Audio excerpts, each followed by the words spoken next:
It's good to see the trusty members of the Jet team. Thanks so much for being here, guys. But if you haven't been here before, my name's Ryan. I'm a former F-15E combat fighter pilot, F-16 Thunderbird pilot, and a commercial pilot. And I use that experience to break down epic aviation videos, stories, and subjects. You can fire my way on Instagram. This is going to be clip number 3 of 4 with my conversation with Dave Burke, who is an advisor to Top Gun Maverick. And this one is going to be pretty epic because I'm going to ask him what was the #1 trait you saw in successful people at Top Gun when he was the lead instructor at the actual Navy Top Gun. So that's going to be really cool. There's also going to be some other stuff just dabbled into this that I know you're going to enjoy. And again, this is a 3 of 4 part series. There's also the ability for you to check out the entire thing on my vlog channel. That link is in the description, where there's hidden moments that aren't included in these clips. So check that out if you would like. And before we get going, if you just feel inspired to dominate that like button, maybe even subscribe, that would just help me out a ton. I would greatly appreciate it. Let's jump into clip 3 of 4 with Dave Burke. Here we go. Rich from Canada. Rich has asked me this since like a couple weeks ago when I was requesting questions, and he's asked me like 2 or 3 times, man. He's excited.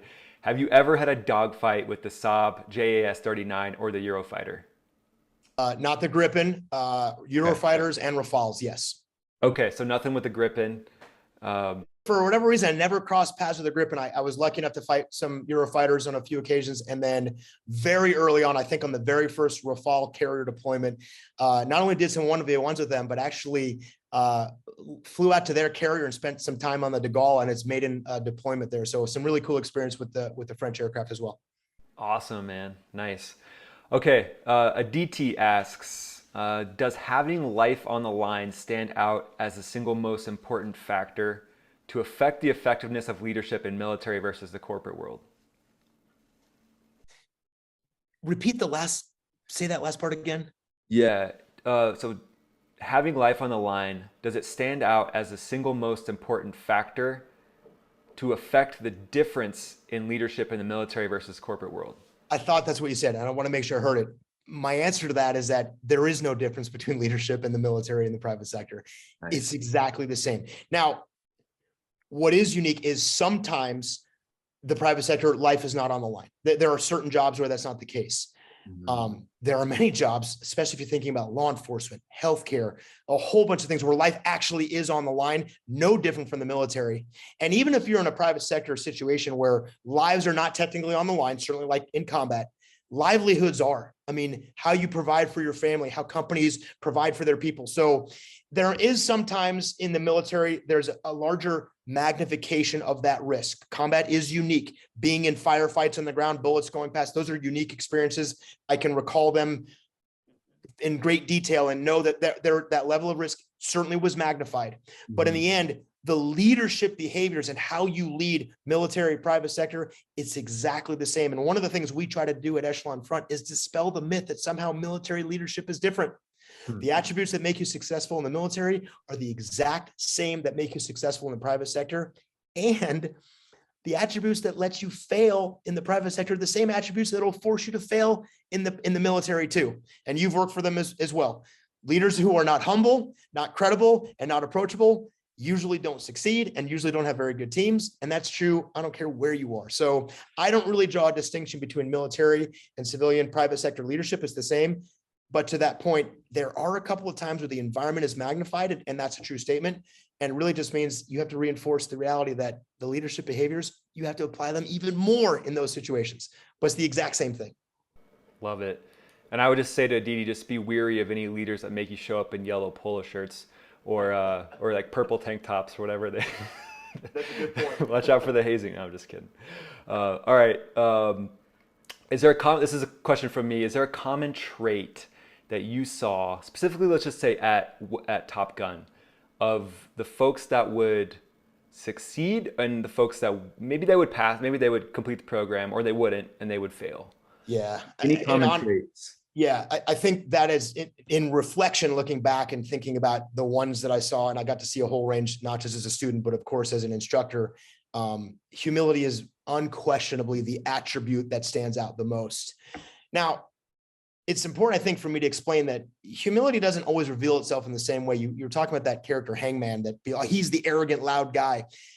When your ego gets out of control, sometimes you become that person, but your ego can reveal itself in a bunch of different ways. You can be super quiet and your ego could still be raging inside. And I think what makes the thing that makes the ego piece of it the same across all the different behaviors, whether you're loud or quiet or arrogant, overtly or internally, is people whose egos get out of control, who aren't humble, they don't listen.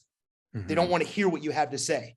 So they may be talking down to you and shutting you down, or they may just be, stone-faced listening or hearing you, but they're not actually listening to what you're saying. And when you stop listening, you stop learning, you don't change, you don't evolve, you don't get better. And that is the recipe for failure. And so the students at Top Gun, 9 times out of 10 that didn't graduate or weren't successful, it's because their egos wouldn't let them listen. They wouldn't change, it wouldn't get better. It wasn't because they weren't capable or didn't have the right skill set. Once in a blue moon, we had people come that were humble, but just didn't have the skills, but that's exceedingly rare. The most common recipe for failure was being unwilling to listen and learn and get better. And that's all ego. This is so important, I should run to answer it.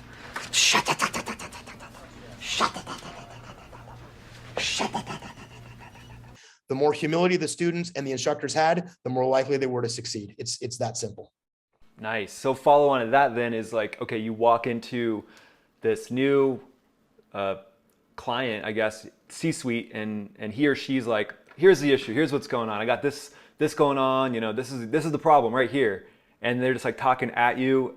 How do you deal with that? What's your first 10 minutes with that person? Maybe just summarize it in like a few sentences. What would you do? I'm going to listen to them. That's probably all I'm going to do. And, I think I'm pretty lucky, certainly Echelon Front, is when we get brought in to work with companies, most of the time they've read the book, they really have thought about the principles and concepts and the mindsets, and it really resonates with them. So it's really not that common for me to get called to a client. And I'm lucky, I work with countless clients and have been for the last 6 years. It's actually pretty uncommon for a leader to come in and be pointing the finger or placing blame or saying what the problem is. That said, it still can happen sometimes. Ego is a really, really hard thing to manage. And what I'll see is, whether it's with a client or anywhere in my life, true in the military too, when someone's ego is flaring up and they're frustrated and they're getting emotional and they've got a lot to say, the best thing you can do is subordinate your ego and just listen to them. The last thing I want to do is kind of push back or resist and then create some of that conflict. And we say it all the time, in order to be a conflict, you got to have two participants. So if I see that ego from somebody else starting to flare up and they're showing some of those indicators of that emotion starting to rise, I'm going to try to go the opposite direction, because I don't want to create that conflict. And what I want them to see from me is me listening to them. And oftentimes, if someone who's going through that challenging emotional time sees the other person's listening, their temperature lowers, their ego kind of starts to subside. They're more willing to listen. And then you find an opportunity to talk, and you can be a lot more effective. But if you clash and push back and try to cut them off or stop them or challenge them, it tends to escalate things even worse. So I think listening is a pretty overlooked leadership trait, probably the most important leadership trait, in terms of actual behaviors, is to listen. And it's a really effective thing to do. So you see somebody getting flared up, just listen to them. Nice, man. I love that. And I've seen some podcasts with Jocko. He talks about de-escalation, where he's like, if you're in a situation someone's getting aggressive with you, the worst thing you can do is like show them that you'll get aggressive with them too. What do you want me to do? You just want me to hit you? Come on, do me this one favor. Why? Why? I don't know why. I don't know. If you're not looking for a fight, and hopefully you're not, unless you're in combat or something like that. But the way that he said, I think a lot of people expected him to say, okay, here's how you meet the threat head on. And it's he's like, no, dude, that's not the point. The point is de-escalation. That's where you're going to get the best results, right? No one's going to get hurt. You can go home to your wife and kids. And so you're kind of talking about de-escalation, I feel like. Yeah, it's really remarkable, because when Jocko talks about that idea, a lot of times he's talking about physical conflict, like fights. And people ask questions, how, getting in fights out in town and things like that. And if you look at Jocko, and almost everybody does, they're like, that guy's never going to lose a fight. And he probably isn't. He's physically capable of sort of handling almost anybody. And he's the guy saying, listen, don't get into a fight. His advice is run. And it has this sense of almost like this very unsatisfying answer, because you're looking at this guy who's like the ultimate Navy SEAL saying run.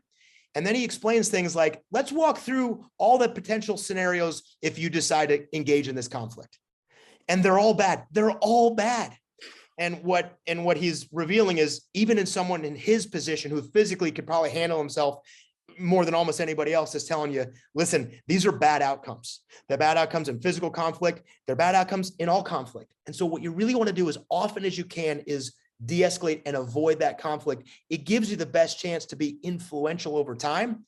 But if you get pulled into that fight, what's going to end up happening is probably going to be a bad thing. So it's really good advice from someone who, above most other people, actually could manage their way through.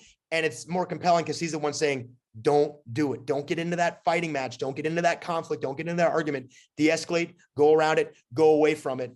And it's really good advice, not just in physical conflict, but sort of throughout life. And we don't do that sometimes very well. And it's a good thing to learn to do.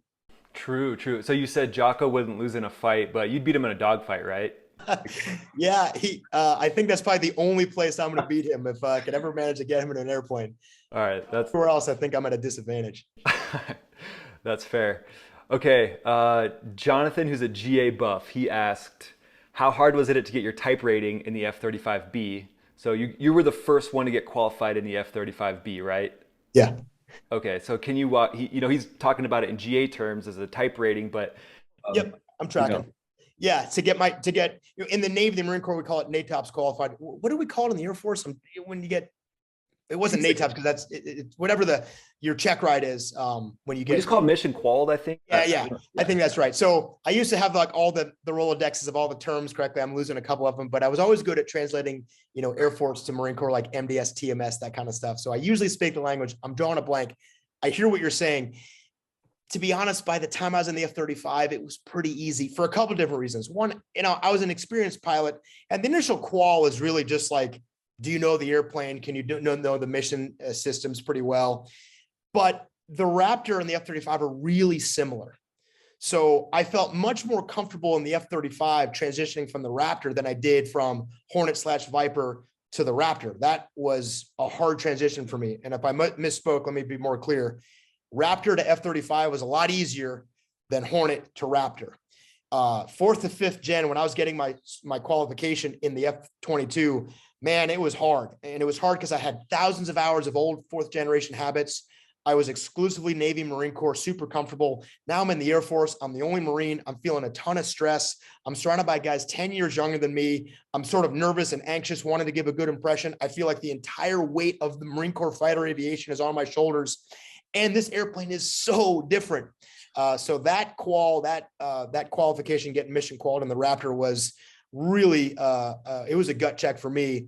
By the time I got to the F-35, I was much more comfortable, and those airplanes are so similar, built by the same builder and lots in common. So it wasn't nearly as tough for me as the previous one. So there you go, guys. There's clip 3 of 4. Hope you enjoyed that section. Tune in for clip 4 of 4. That's going to be a doozy, if I don't say so myself. And again, you can pop down in the description and click the link for the entire podcast if you'd like to just watch it in its entirety. There's some hidden moments in there that are not included in this clip. Before we leave, if you would just dominate that like button, maybe even subscribe. It would mean a ton to me. You've helped me grow this channel a lot, and I'm just super grateful for that. Most of all, see you in the next video. Hope you have a great day.